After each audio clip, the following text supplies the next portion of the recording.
My younger brother messaged the family group. Don't come to Sunday's get-together. My new wife says you'll ruin the party. My parents flooded it with likes. I simply replied, understood. The next morning, when my brother and his wife walked into my office and saw me there, she screamed. I still remember the gut-wrenching moment his new wife, Courtney, screamed when she saw me sitting behind the mahogany desk in my executive office. That's when it hit me. My family had absolutely no idea who I really was. Just yesterday, the message in our family chat still burned in my mind. Don't come to the Sunday get-together. My new wife says you'll make the whole party stink. My parents? They liked it. Both of them. But as my brother Derek and Courtney stood frozen in my doorway, everything was about to change. Forever. Through the floor-to-ceiling windows of my corner office, 23 floors above downtown Chicago's bustling streets, I stared at them. The irony wasn't lost on me that they'd come here, to my company, seeking business from someone they considered the family failure. But to really understand this, we need to go back a bit. Growing up in Springfield, Illinois, Derek was always the golden child. 2 years younger than me, he just sailed through high school. Perfect grades, quarterback of the football team, prom king, the whole 9 yards. I was the opposite. An average student, I mostly kept to myself, spending my time buried in business books instead of socializing. When Derek graduated valedictorian and got a full scholarship to Northwestern University, our parents practically took out ads in the paper. They couldn't stop bragging to the neighbors. Me? I dropped out of college junior year to pursue what they called pipe dreams. The disappointment in their eyes? That cut deeper than any words ever could. Derek's path seemed predetermined for success. He graduated summa cum laude with a business degree, landed a marketing job at a respected firm in Springfield, and started dating Courtney Walsh. Her father owned 3 car dealerships across central Illinois. Courtney was everything our parents hoped for in a daughter-in-law. Polished, well-connected, from what they considered good stock. She had perfectly straightened blonde hair, always wore designer clothes, and posted constantly on social media about their picture-perfect relationship. Meanwhile, I'd moved to Chicago after dropping out, determined to prove I could build something meaningful. But to my family, I was just the black sheep who'd thrown away his opportunities. The weekly Sunday gatherings at our parents' house became a showcase for Derek's achievements, and I just gradually stopped attending. For the past 2 years, I'd made every excuse in the book to avoid those dinners, claiming work obligations or other commitments. What my family didn't know, though, was that for months, I'd been secretly propping them up financially. About 18 months ago, I discovered Mom and Dad were struggling with the mortgage payments. Dad's construction company had hit hard times during the economic downturn, and Mom's part-time job at the library barely covered groceries. They were too proud to ask for help, so I cooked up an elaborate story about a distant relative leaving them an inheritance. I even hired a professional actor to play a lawyer who delivered the fake windfall, enough to cover their mortgage for 2 years. Then came Derek's wedding last year. It cost more than our parents could possibly afford, but they insisted on giving their golden child the perfect celebration.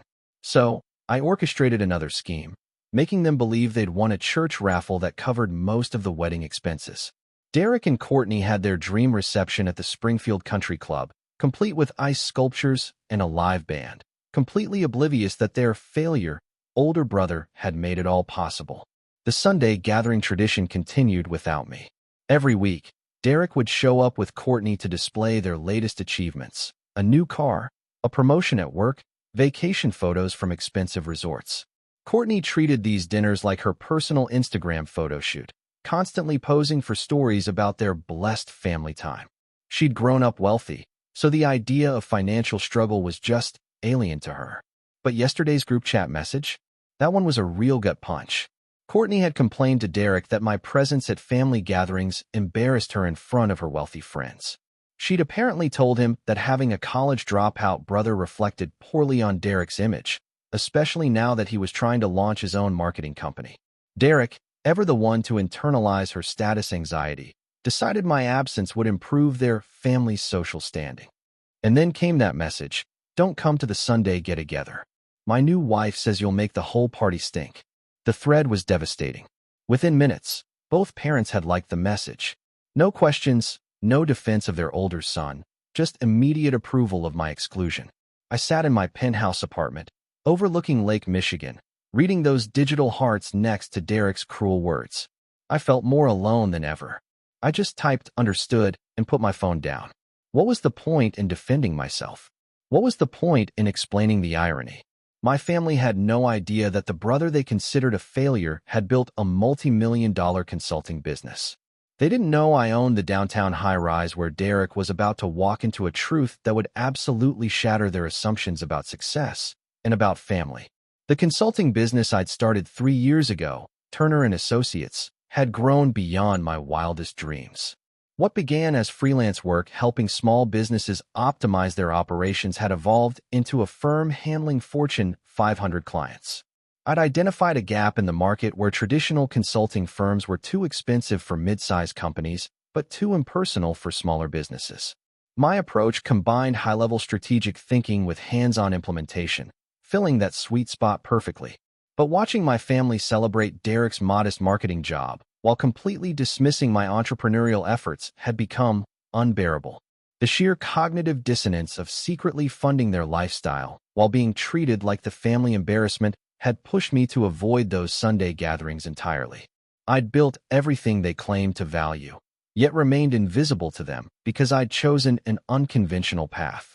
And now here they were, Derek and Courtney, standing frozen in my office doorway. Their business appointment, taking a very unexpected turn. They'd spent weeks researching Turner and Associates, prepping their pitch to win a consulting contract that could save Derek's struggling marketing company. What they hadn't researched: the identity of the company's founder. My assistant, Patricia, simply announced, "Mr. and Mrs. Hayes here for the 3 o'clock appointment."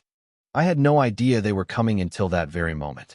That's when the recognition hit me, like a physical blow, followed immediately by this delicious, undeniable irony. Courtney screamed. Not a little gasp, a full-on scream. She recognized me from family photos. Derek's face cycled through confusion, then recognition, then a dawning, horrifying comprehension. The brother he'd mocked for, dropping out, owned exactly the type of business he was dreaming of building. I kept my composure, though inside, an emotional tsunami was crashing through my mind. "Please, have a seat," I said, gesturing to the leather chairs facing my desk. "I understand you're interested in discussing a potential partnership." Derek's mouth opened and closed, no sound coming out. Courtney just grabbed his arm, her perfectly manicured nails digging into his suit jacket. The confident power couple who'd entered my office had transformed into two uncertain visitors, confronting all their own assumptions about success and failure. Let me explain how Derek ended up in my office. 6 months ago, he left his comfortable marketing job, convinced he could replicate the success he'd observed in others. Courtney, of course, encouraged the move, dreaming of becoming the wife of a successful entrepreneur rather than just another corporate employee. She'd pushed Derek to take bigger risks, pursue higher-profile clients, and project an image of success they hadn't yet earned. Hayes Marketing Solutions initially landed a few small local accounts, mostly through family connections. But as he tried to expand beyond Springfield's limited market, he discovered that running a business required skills he'd never developed as an employee. Cash flow problems emerged. Client expectations exceeded his capabilities. The monthly overhead for office space, equipment, and staff began consuming revenue faster than he could generate it. 3 weeks ago, Derek finally admitted to himself that his company was failing. Rather than scaling back or seeking help from experienced entrepreneurs, he doubled down on a desperate strategy. He'd researched successful consulting firms in Chicago, hoping to partner with one that could provide the expertise his clients demanded. Turner and Associates, of course, appeared at the top of every search, with glowing reviews and an impressive client roster. The irony deepened when I realized Derek had spent countless hours studying my business model without recognizing my name associated with it. The company website featured testimonials and case studies, but I deliberately kept my personal profile minimal to maintain privacy. Most clients worked with my senior consultants rather than directly with me, allowing the business to scale without my constant involvement. Turner and Associates occupied the entire 42nd floor of a prestigious downtown Chicago tower. When Derek and Courtney stepped off the elevator, they'd walked past awards and recognition plaques covering the walls. Industry publications had featured our innovative approaches to business optimization.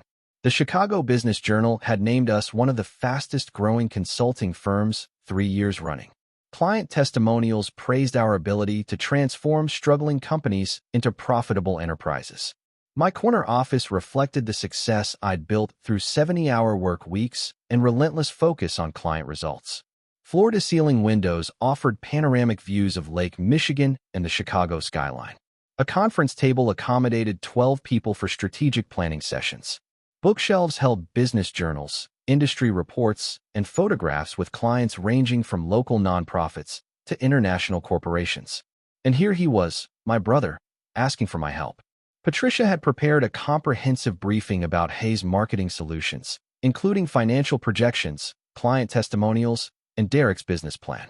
I'd reviewed the materials that morning, having no idea I was evaluating my brother's work. The analysis revealed fundamental problems that extended far beyond what Derek realized. Your company has interesting potential, I continued, opening Derek's file with deliberate calm, though I noticed some challenges in your current approach that we might address together. The power dynamic had completely shifted. Derek, who'd grown up believing himself superior to his older brother, now sat across from someone whose success dwarfed his own achievements. Courtney, who'd spent years posting social media content about her husband's promising career, suddenly realized she'd been connected to genuine success all along, through the very family member she'd encouraged Derek to exclude. As they settled into chairs, I couldn't help but reflect on the cruel irony. Derek had come seeking help from the brother he'd just banned from family gatherings. The family failure he'd publicly humiliated was now his only hope for business survival. The college dropout who supposedly embarrassed their family had built exactly the kind of enterprise Derek aspired to own. But beyond the irony lay deeper pain. These were my parents' children, the family I'd supported anonymously while being treated as an outsider. The brother I'd grown up with, despite our differences, was sitting in my office because his dreams were crumbling. The sister-in-law, who dismissed me, was confronting the reality that her social status had been subsidized by my hidden generosity. Before we discuss your company's needs, I said quietly, looking directly at both of them, perhaps we should address the elephant in the room. Derek cleared his throat, attempting to regain his composure. Charleston, I had no idea you. He paused, struggling to find words that could bridge the gap between his assumptions and reality. This is incredible. You own all of this. His gesture encompassed the office, but I knew he meant something much larger. The success, the recognition, the business empire I'd built while he'd considered me a failure. Courtney shifted uncomfortably in her chair, her earlier scream echoing in the silence between us. I mean, this is amazing, Derek continued, forcing enthusiasm into his voice. My big brother, the successful entrepreneur. Why didn't you tell us? We had no idea you were doing so well. Courtney jumped in, her social instincts kicking in despite her obvious discomfort. This is such a wonderful surprise. Derek's always talked about how much he admires successful business owners. Having family connections in consulting could be so beneficial for everyone involved.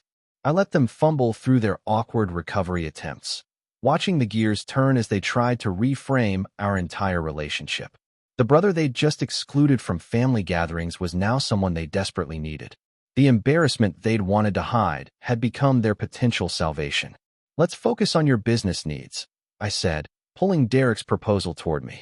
You mentioned interest in strategic consulting services. Walk me through your current situation. Derek launched into his prepared pitch, describing Hayes Marketing Solutions with the polished enthusiasm he'd perfected for client meetings. He talked about their innovative approaches, their growing client base, their ambitious expansion plans. Courtney nodded supportively, occasionally adding details about Derek's vision and dedication. For 20 minutes, I let them present their carefully crafted narrative. Derek's PowerPoint slides portrayed a thriving company positioned for explosive growth. Client testimonials praised their creativity and responsiveness. Revenue projections showed dramatic increases over the next 3 years. They painted a picture of a business that needed strategic guidance to maximize its potential. I took notes, asked clarifying questions, and maintained the professional demeanor clients expected from Turner and Associates. But I'd already analyzed their real financial situation from the materials Patricia had compiled. The gap between Derek's presentation and reality was staggering. Courtney interrupted Derek's pitch about their competitive advantages. Of course, having family connections makes this even more exciting, she said with practiced charm. I'm sure we can work out something beneficial for everyone. Family should support family, right? Her assumption that our relationship would guarantee special treatment revealed everything I needed to know about her character. She expected me to overlook business fundamentals because of blood relations, despite having just supported my exclusion from those same family connections. I set my pen down, reached for my phone. Before we continue, I said quietly, I think you should hear something. Derek's confident expression faltered. Courtney's smile became strained. I opened the voice recording app I'd used to document yesterday's family group chat conversation, a practice I'd started after months of similar incidents. This recording was made yesterday evening. I explained, pressing play. I think it provides important context for our discussion. Derek's voice filled the office. Clear. Unmistakable. Mom, Dad, I've been thinking about this Sunday dinner situation. Courtney's right that Charleston's presence creates problems. My father's voice responded, What kind of problems? Well, her friends from the country club sometimes ask about family. Having a college dropout brother doesn't exactly fit the image we're trying to project. Derek's trying to build a business, and perception matters in marketing. And then my mother's laughter. Charleston probably lives in some dumpy apartment working odd jobs. It would be embarrassing if Courtney's friends found out. Derek's voice continued. Courtney thinks Charleston might even steal something if he comes to the house. He's probably desperate for money living paycheck to paycheck like he always has. Courtney's recorded voice added, I just think the family would look more respectable without him there. Derek's building something important, and image matters in business. My father's agreement followed. You're probably right. Charleston never amounted to much anyway. Better to focus on supporting Derek's success. The recording captured 30 minutes of conversation, each comment more devastating than the last. My family had spent the evening dismantling my character, laughing about my supposed failures, and agreeing that my absence would improve their social standing. Derek had crafted his cruel group chat message after this extended discussion, with full family support. Derek's face drained of color as his own words played back.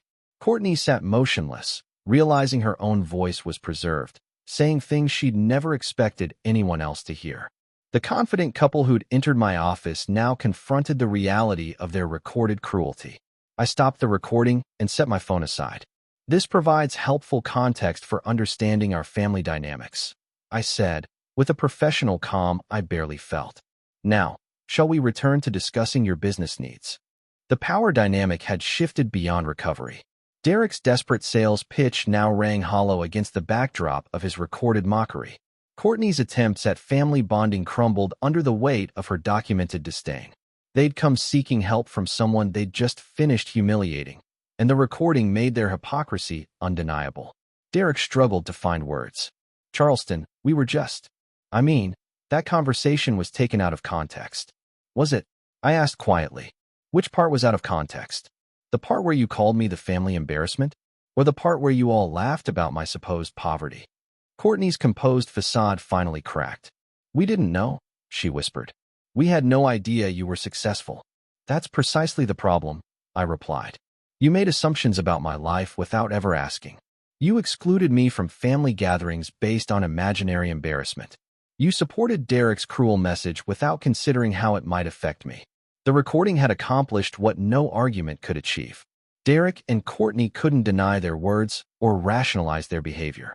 They'd revealed their true attitudes toward family loyalty, and now faced the consequences of that revelation while desperately needing my help. I opened Derek's business file again, returning to the professional discussion as if the recording had been a minor interruption. But everything had changed. They knew I'd heard their unfiltered opinions. I knew their visit was motivated by desperation rather than family connection. The facade of successful entrepreneurs seeking strategic partnership had collapsed, revealing the reality of a failing business and a humiliated brother's last resort. Now, I said, reviewing their financial projections, let's discuss the actual state of your company. I spread Derek's financial documents across my conference table, each page revealing the stark gap between his presentation and reality. The polished PowerPoint slides had painted a picture of growth and opportunity, but the underlying numbers told a profoundly different story. Your revenue projections show a 300% increase over 2 years. I began, pointing to specific figures, but your current client retention rate is only 62%. Industry standard for sustainable marketing firms is above 85%. Derek shifted uncomfortably as I highlighted the mathematical impossibilities in his business plan. Courtney's confident demeanor evaporated as the scope of their problems became clear. More concerning, I continued, your pricing structure undercuts industry standards by 40%. You're essentially paying clients to work with you once you factor in actual costs. The harsh reality was that Derek's desperation for quick revenue had led him to accept contracts that guaranteed losses. He'd promised results he couldn't deliver at prices that ensured failure. The business model was fundamentally broken from conception. But the most significant issue, I said, pulling out my laptop, is market positioning. I opened a presentation showing Turner & Associates' recent client acquisitions. Derek's face went white as he recognized company names from his target list.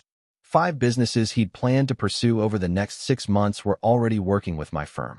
Springfield Manufacturing, Central Illinois Healthcare, Prairie State Credit Union, Heartland Foods, and Meridian Insurance, I read from the list. All signed contracts with Turner & Associates within the past 30 days. Derek stared at the screen in disbelief. Those were our primary prospects for Q4. We've been researching them for months. I'm sure you have, I replied. Unfortunately, your research identified companies that were already seeking consulting services. They'd contacted multiple firms, including mine, before you even knew they were potential clients. The cruel irony became brutally clear. Derek had unknowingly been competing against my company for every significant opportunity. His brother's firm was systematically capturing the exact clients he'd hoped would save his business. Courtney finally spoke, her voice barely audible. How many of Derek's potential clients are already working with you? I pulled up our client database, filtering for companies in Derek's geographic and industry targets. Approximately 73% of the businesses on your prospecting list are either current clients or have engaged us within the past 12 months. Derek buried his face in his hands. His entire business strategy had been built around pursuing companies that were already receiving the services he offered to provide. The market research that had taken months to complete was worthless because he'd been operating in my company's shadow without knowing it. Oh, there's more, I said gently, recognizing that Derek was approaching emotional collapse. Your business practices have created reputation problems within the industry. I showed them emails I'd received from 3 different business owners warning about Derek's company. One described promises of guaranteed results that weren't delivered. Another complained about aggressive sales tactics and unrealistic timelines. A third mentioned concerns about financial stability after Derek had requested payment upfront for services his company couldn't provide. The Springfield business community is smaller than you realize, I explained. Word travels quickly when companies overpromise and underdeliver. Several potential clients have specifically asked me about Hayes Marketing Solutions, wondering if they should be concerned. Courtney's carefully constructed world was crumbling. Her social media posts about Derek's entrepreneurial success now seemed naive and embarrassing.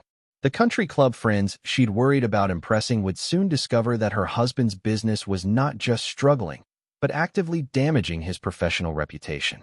What does this mean for Derek's company? She asked, though her tone suggested she already knew the answer. I closed the laptop and looked directly at both of them. Honestly, Hayes Marketing Solutions is 6 weeks from bankruptcy. Your burn rate exceeds revenue by approximately $12,000 per month. You've overpromised to existing clients and have no realistic path to profitability. Derek looked up from his hands, his eyes red with unshed tears. Is there any way to save it? That depends, I said, on whether you're willing to acknowledge reality and accept help. I outlined the steps required to salvage Derek's business. Immediate restructuring of client contracts, honest communication about capabilities, dramatic reduction in overhead, and implementation of sustainable pricing. Most importantly, Derek would need to rebuild his professional reputation through ethical practices and realistic promises. I can provide the consulting expertise needed to turn your company around, I continued, but it would require fundamental changes to how you operate. No more guaranteeing impossible results. No more undercutting competitors. No more promising timelines you can't meet. Derek nodded eagerly, grasping at the lifeline I'd offered. But I wasn't finished. There's one more thing you should know, I said, pulling out another file. I'm aware of your personal financial situation as well. The color drained from Derek's face as I revealed what I'd discovered.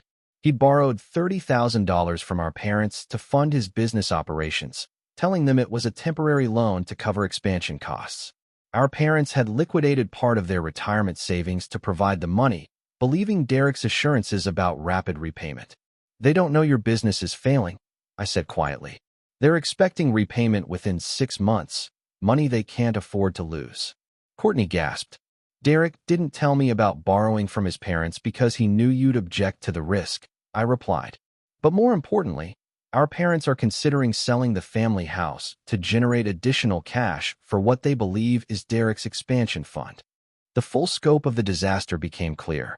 Derek's failing business wasn't just threatening his own future, but potentially destroying our parents' retirement security. The brother who'd been celebrated as the family's hope for financial success was actually jeopardizing everyone's stability. I can save your company, I told Derek. I can restructure your debts, rebuild your reputation, and establish sustainable operations. But I need something from you first. Derek looked up desperately. Anything. What do you need? I reached for my phone, opening the recording app again. This meeting has been recorded for legal purposes. Standard practice for Turner and Associates. The recording captures your misrepresentations about business performance and client relationships. Derek's confusion was evident until I explained the implications. I have a legal obligation to report fraudulent business practices to industry oversight committees. Your recorded statements today constitute grounds for ethics violations that could permanently bar you from marketing consulting work. The final twist landed with devastating impact. Derek had unknowingly created evidence of his own professional misconduct during our meeting. His desperate attempts to exaggerate his company's success could destroy his career entirely if reported to regulatory authorities. I'm offering you a choice, I said, setting the recording device between us. Accept my help, change your business practices, and rebuild your reputation honestly, or continue operating as you've been, knowing that this recording will be submitted to the Better Business Bureau and the Illinois Marketing Association Ethics Committee. Derek stared at the phone, realizing his brother now held complete power over his professional future. The family member he'd just excluded from gatherings controlled not only his business survival, but his entire career prospects. Courtney reached for Derek's hand, both of them finally understanding that their visit to my office had become a moment of reckoning far beyond anything they had anticipated. Derek's hands trembled as he reached for the water glass Patricia had thoughtfully provided.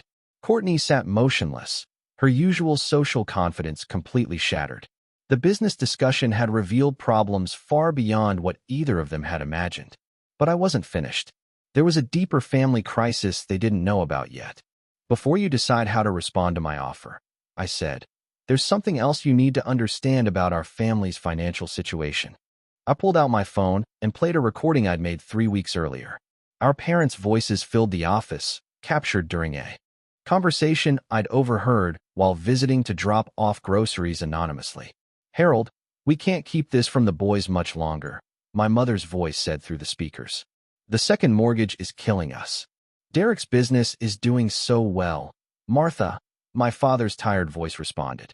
He'll pay back that loan soon, and then we can get back on track. But what if something goes wrong? We've already used most of our retirement savings. If we have to sell the house, we won't sell the house. Derek's not like Charleston. Derek knows how to handle money. Derek's face went ashen as he heard our parents discussing financial struggles he'd never suspected. But the recording continued, revealing the full scope of their desperation. Maybe we should ask Derek for help with the monthly payments, Mom suggested. Just until his loan gets paid back. Absolutely not, Dad replied firmly. We're not becoming a burden to our successful son. Derek's building something important. We'll figure this out ourselves. The recording captured 20 minutes of conversation about selling family heirlooms, taking additional part-time work, and considering downsizing to a smaller home. Our parents were drowning financially while maintaining a facade of stability to protect Derek's image. I stopped the recording and looked directly at Derek.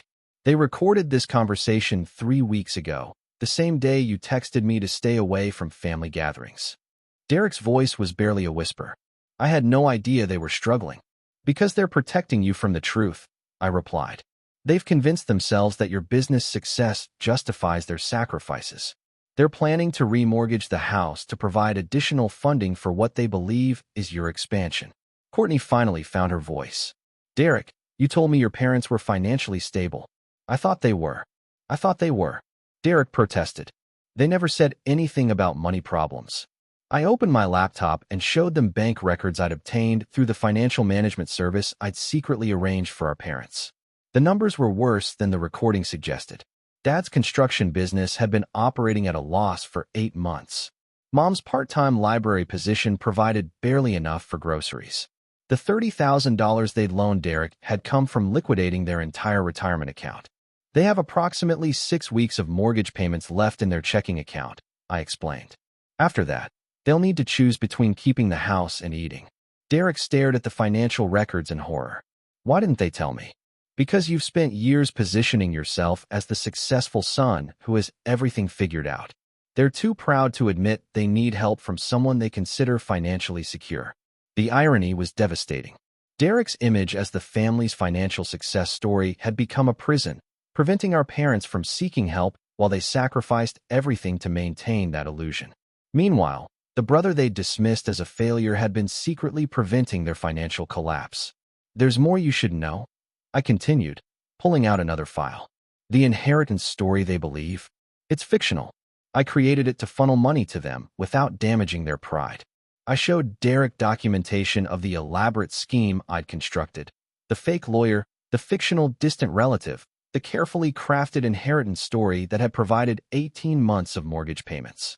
Every detail had been designed to give our parents financial relief while preserving their dignity. You've been supporting them? Courtney asked in amazement. For over a year, I confirmed, including funding Derek's wedding, though they don't know that either. The church raffle they think they won was another fictional cover story. Derek's wedding at the Springfield Country Club. The reception Courtney had posted about endlessly on social media. The honeymoon in Cancun they'd bragged about to friends. All of it had been subsidized by the brother they now excluded from family gatherings. I've also been covering Dad's business insurance premiums and Mom's prescription medications, I added. They think they're getting senior discounts, but I've been paying the difference through medical and business assistance programs I created. The scope of my secret financial support was staggering. For 18 months, I'd been the invisible foundation keeping our family stable while being treated as the member who couldn't contribute anything valuable. Derek buried his face in his hands again. Charleston, I'm so sorry. We had no idea. And that's the problem, I said.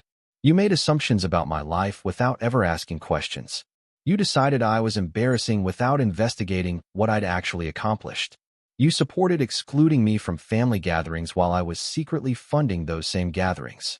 Courtney's carefully maintained composure finally cracked completely. Tears streamed down her cheeks as she confronted the reality that her lifestyle, her wedding, her social status had all been made possible by the brother-in-law she'd convinced Derek to reject. The house they're planning to sell to support your business, I continued, is the house I've been saving from foreclosure. The retirement money they loaned you was supposed to be supplemented by the fake inheritance I arranged. Your business problems aren't just threatening your future. They're destroying the financial safety net I spent months creating for our parents. Derek looked up with red eyes. Can you save them? Can you prevent them from losing everything? I can, I replied, but not while maintaining the current family dynamic. I can't continue secretly supporting people who openly mock and exclude me. I can't keep funding a lifestyle for parents who enable their younger son to treat their older son like garbage. The conversation had reached its crucial turning point.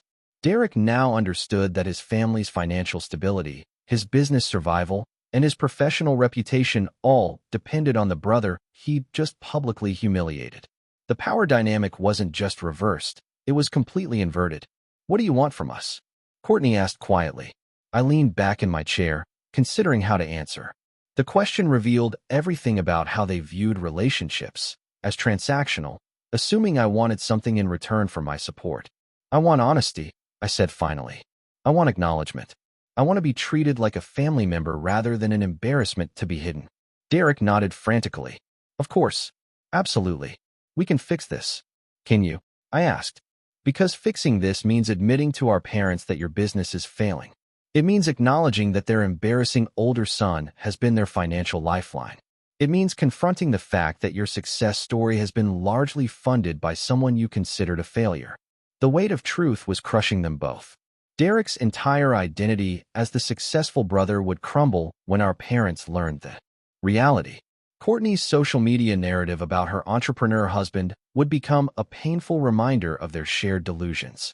But more than their personal discomfort, they were confronting the possibility that their pride had nearly destroyed the family member who'd been holding everyone together. I reached for the recording device on my desk, its red light still blinking. Derek and Courtney watched nervously as I picked it up, their futures hanging on whatever I said next.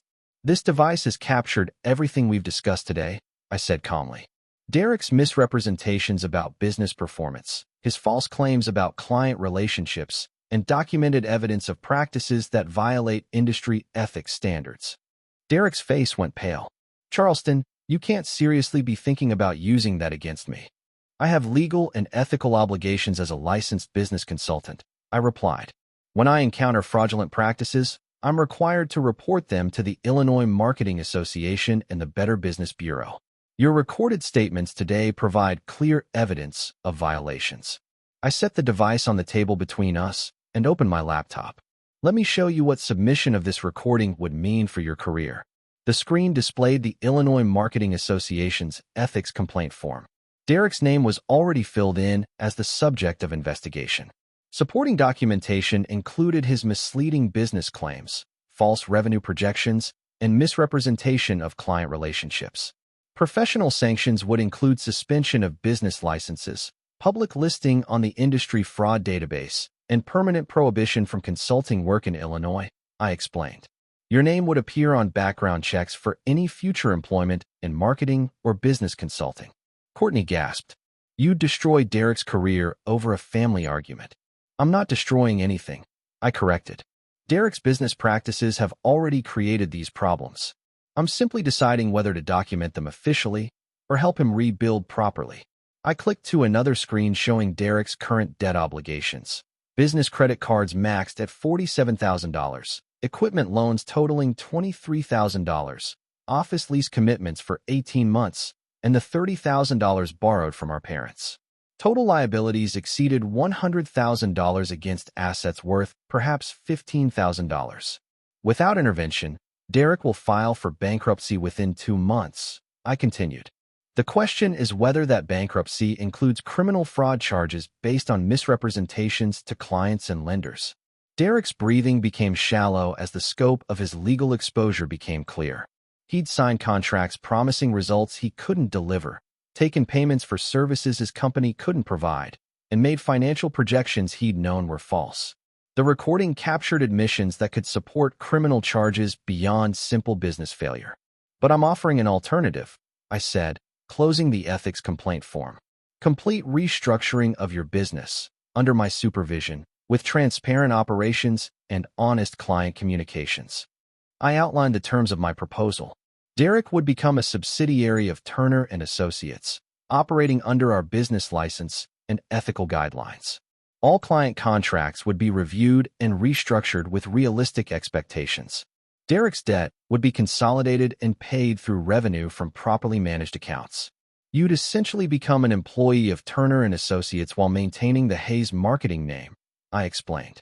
But every decision, every client interaction, every financial transaction would be subject to our oversight. Derek nodded eagerly. That sounds perfect. I accept. I'm not finished, I said. The business restructuring is only part of what I require. I turned the laptop screen toward them, displaying a family meeting agenda I'd prepared. You'll also participate in a complete family discussion about our financial arrangements. No more secrets, no more fake inheritance stories, no more hidden support. Derek's enthusiasm faltered. You want us to tell Mom and Dad about your business? I want you to tell them the truth about everything. Your business failure, my financial support, the fake inheritance, your debt obligations, and their actual financial situation. Courtney shook her head. That would devastate them. They'd feel humiliated. More humiliated than losing their house.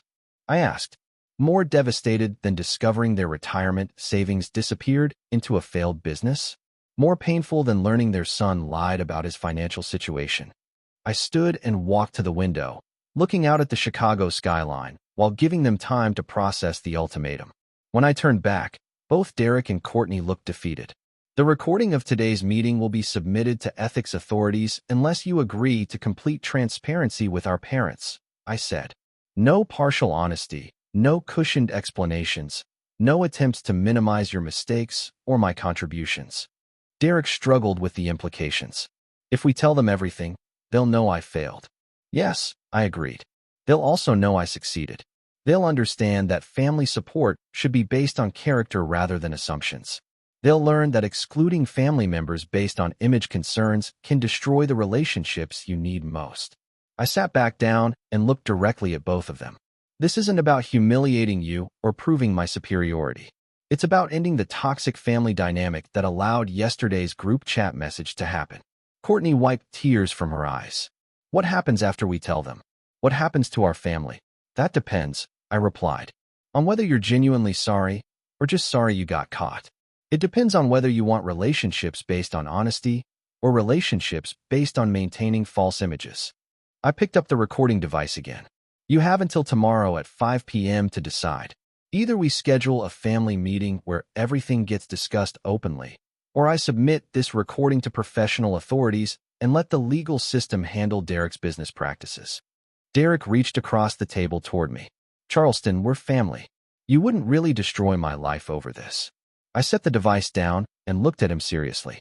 Derek, I've been watching our family dynamic destroy our relationships for years. Yesterday's message wasn't an isolated incident. It was the culmination of months of disrespect and exclusion. I pulled out my phone and showed them the family group chat history. Message after message revealed a pattern of dismissive comments about my life, jokes about my supposed failures, and casual acceptance of my absence from family events. The cruelty had escalated gradually until Derek felt comfortable sending yesterday's message with full family support. This recording, I continued, represents my opportunity to demand change. Either our family learns to value honesty and respect, or Derek faces the consequences of his business decisions without family protection. Courtney looked desperate. There has to be another way. Some compromise that doesn't require exposing everything. There isn't, I said firmly. Partial honesty is just sophisticated lying. Either we build family relationships on truth, or we don't have genuine relationships at all.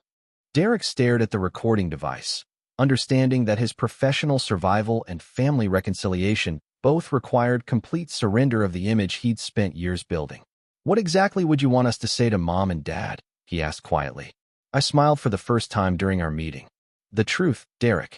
Just tell them the truth about everything. 3 days later, I sat in my parents' living room in Springfield, watching Derek pace nervously behind the sofa where Courtney sat with her hands folded tightly in her lap.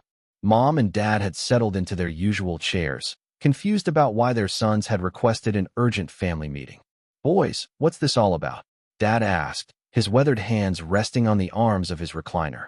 Derek said it was important, but he wouldn't explain on the phone. Derek took a deep breath and looked at me. I nodded encouragingly, though I could see the fear in his eyes. Everything he'd built his identity around was about to crumble, but it was the only way forward. Mom, Dad, Derek began, his voice shaking slightly. There are some things we need to tell you. About my business. About Charleston. About our family finances.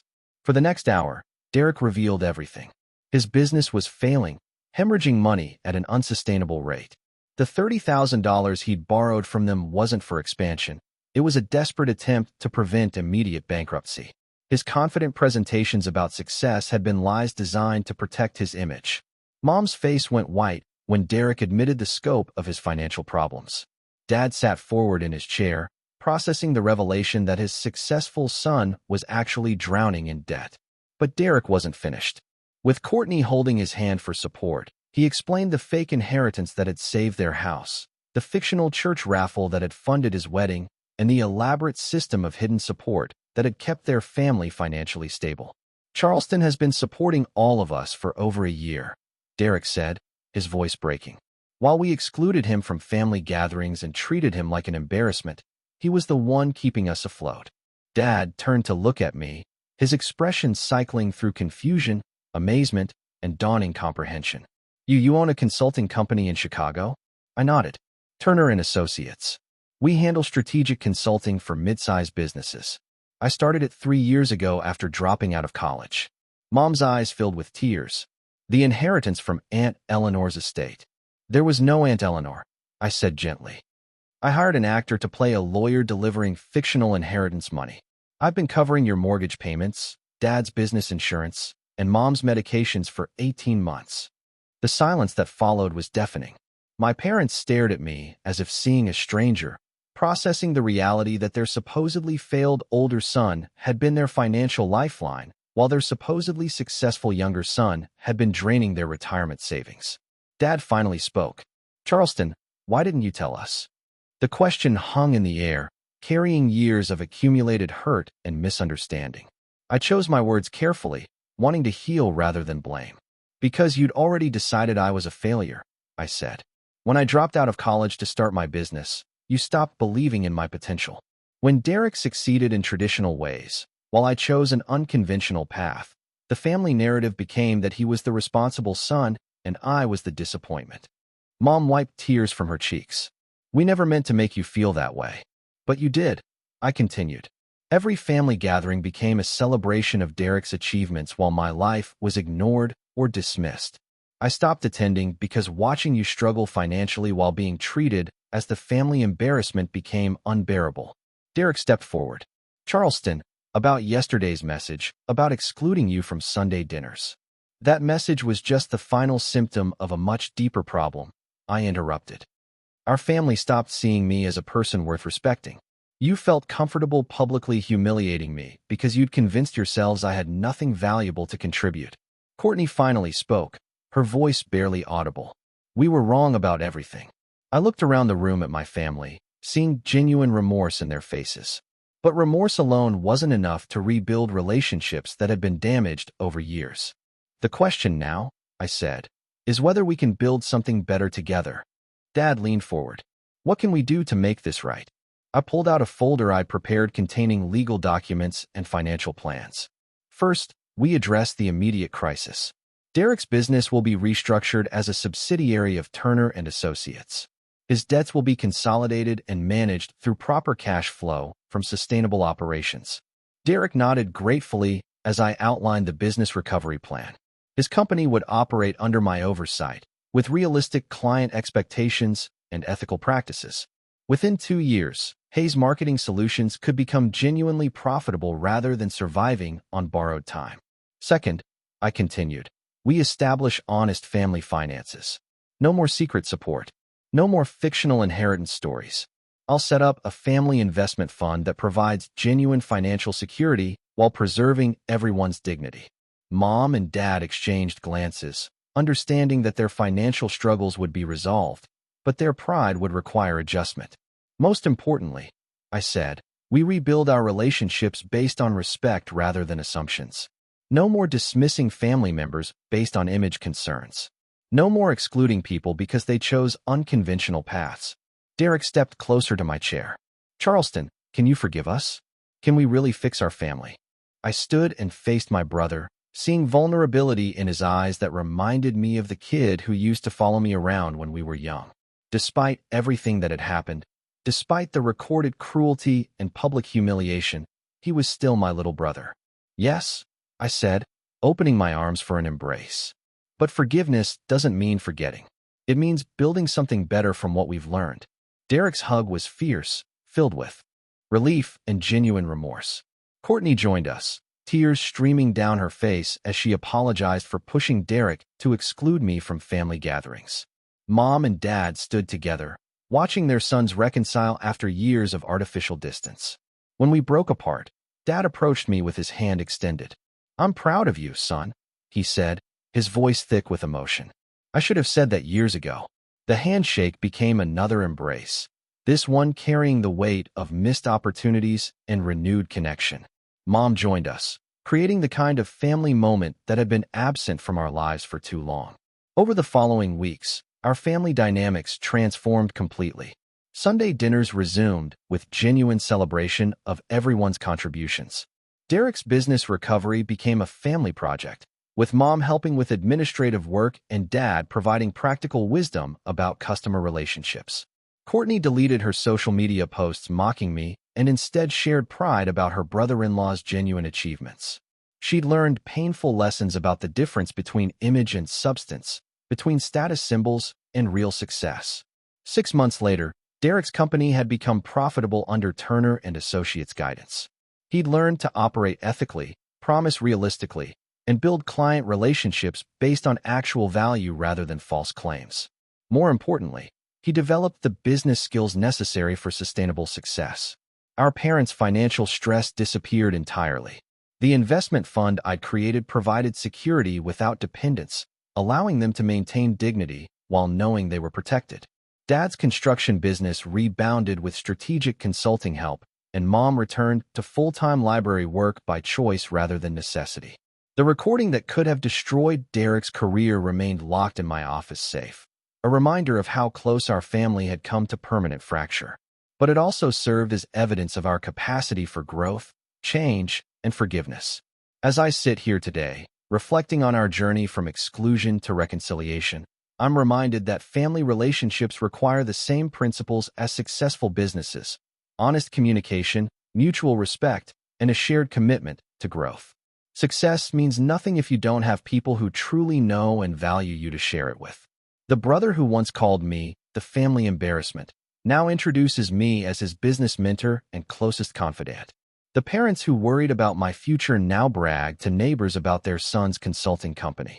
The sister-in-law who thought I'd embarrass her friends now proudly shares our story as evidence that success comes in many forms. Our family learned that excluding people based on assumptions destroys the very relationships that make achievement meaningful. We discovered that supporting each other through honest challenges creates stronger bonds than celebrating artificial successes. Most importantly, we realized that love requires both forgiveness and accountability, the willingness to change harmful patterns while embracing each other's potential for growth. Now, I'd love to hear your thoughts. Have you ever experienced family dynamics where success was measured by image rather than character? How did you handle situations where family members made assumptions about your life without really knowing your story? Share your experiences in the comments below. Your story might just help someone else navigate similar challenges. If this story resonated with you, please hit the like button, subscribe for more real-life stories about family, business, and personal growth, and share this with anyone who might benefit from hearing about second chances and family reconciliation. Thanks for listening, and remember, it's never too late to rebuild relationships based on truth, respect, and genuine connection.